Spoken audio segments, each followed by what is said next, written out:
In today's word vitamin, I want to have a look at the word excuse. Now, excuse is spelt the same way as excuse, and they're two very different emotive states. When we excuse ourselves and sit something out and say, look, thanks for the invitation, I'm not able to make it, we're in a place of self-respect and empowerment. We excuse ourselves with grace.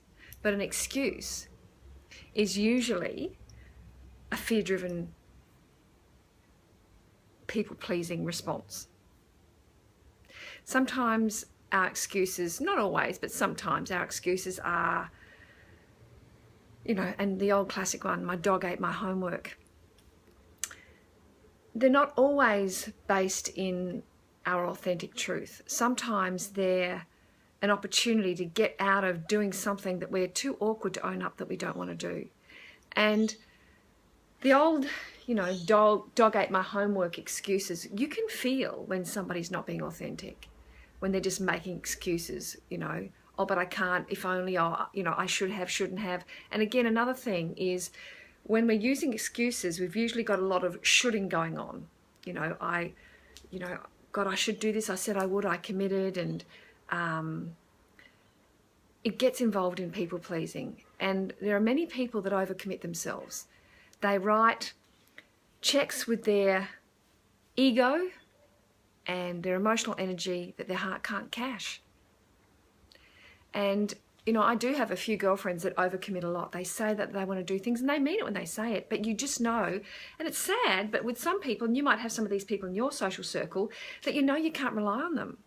It's not that they're, not people that are good-hearted, but they overcommit, they bite off more than they can chew, and they can really follow through. So when it comes to this word, excuse, the softer version of it is to excuse. And it's a more disciplined version because instead of excuses in why we can't do something, we can give ourselves permission to excuse ourselves and just say thank you. This is too soon for me. It doesn't feel comfortable for me. I just don't have the emotional fuel for that. Thank you, but I'll have to decline.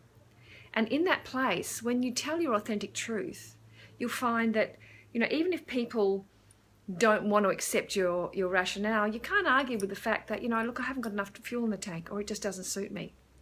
And I often say, if you've got someone in your midst that's making up a lot of excuses, or you hear yourself making up excuses and trying to invent reasons why you can't do things, it's a little bit of a red flag.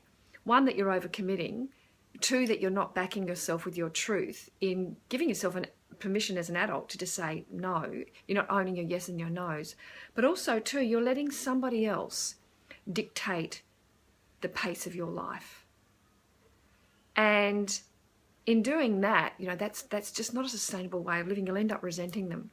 An apple ripens in its own time. And we all process emotion, use our emotional fuel, and distribute preferences on what we do want to do and what we don't want to do in our own way. And as an adult, you're entitled to do that. So if excuses are a problem in someone you care about's life, maybe you're pushing them. Maybe your pace is too much for them, too fast for them. And often too, look at introverts and extroverts. They don't pace in the same way socially and emotionally. And if you're the one making up excuses, it's a red flag for you that perhaps you're giving your power away and you need to get back in the driver's seat of your life. Anyway, hope some of that was helpful. Mwah! Lots of love. See you soon. Bye.